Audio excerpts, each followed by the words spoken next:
এশিয়ার second best টিমকে তো হারাই দিলাম, সিরিজ জিতে নিলাম, সামনে ম্যাচ হারাই ওদেরকে হোয়াইট ওয়াশ করবো, না সরি বাংলা ওয়াশ করবো, মানে ওদের মুখ তো একটু বন্ধ ব্যক্তিছে, আমাদেরকে তো ওরা গণেই না এখন। আমরা দেখাই দিছি ভাই, মানে অত সোজা না, বাঙালিকে হারানো অত সোজা না। হ্যাঁ এটা ঠিক, আমরা বড় কোনো আসরে ভালো খেলি না, তবে দ্বিপাক্ষিক সিরিজে তো যাদের সাথে খেলেই মনে করেন নেদারল্যান্ড, স্কটল্যান্ড, জিম্বাবুয়ে, আফগানিস্তান, মাঝে মাঝে শ্রীলঙ্কার দৈরা বসি, তো এইগুলোতে আমরা ভালোই খেলি, খারাপ না। তবে পজিটিভ জিনিস হচ্ছে আপনার টপ অর্ডার রান করে নাই, মিডল অর্ডার রান করছে, যেটা খুবই ইম্পর্টেন্ট। মানে আপনার টপ অর্ডার রান না করলে মিডল অর্ডারকে করতে হবে, মিডল অর্ডার যদি ভালো না করে লোয়ার অর্ডার অ্যাটলিস্ট কিছু করতে হবে।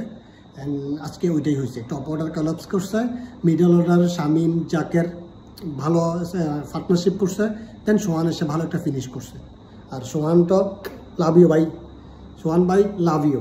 তার কারণ হচ্ছে আপনার জন্য আমি গালি শুনছি, আমার মানে গালি না, আমার ছোটো ভাই আমাকে অনেক কথা শোনাইছে, আমি নাকি সোহানকে অনেক বেশি পছন্দ করি, এটা সেটা। এশিয়া কাপের পরে ও আমাকে অনেকগুলো কথা শোনাইছে, এখন আর শোনাইতে পারবে না। গত ম্যাচটা ওর জন্য জিতছে, আজকেও মানে ফিনিশিংটা ভালো হয়েছে বলে আমরা ম্যাচটা বের করছি, না হয় জাকির আর শামিমের পার্টনারশিপও কাজ হইতে না, যেহেতু ওরা আউট হয়ে গেছে দুজনেই।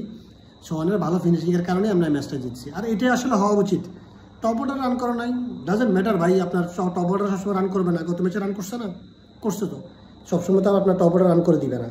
সব মিডল অর্ডারকেও দায়িত্ব নিতে হবে, লোয়ার মিডল বা লোয়ার যারা থাকবে তাদেরকেও দায়িত্ব নিতে হবে। অ্যান্ড গাইস বাংলা ওয়াশের জন্য রেডি হন, আর যারা যারা বলছিলেন বাংলা জিতবে না, তারা ফেসবুকে কনগ্রাচুলেশনস টাইগার্স লিখে পোস্ট করে দেন আর ঘুমিয়ে যান।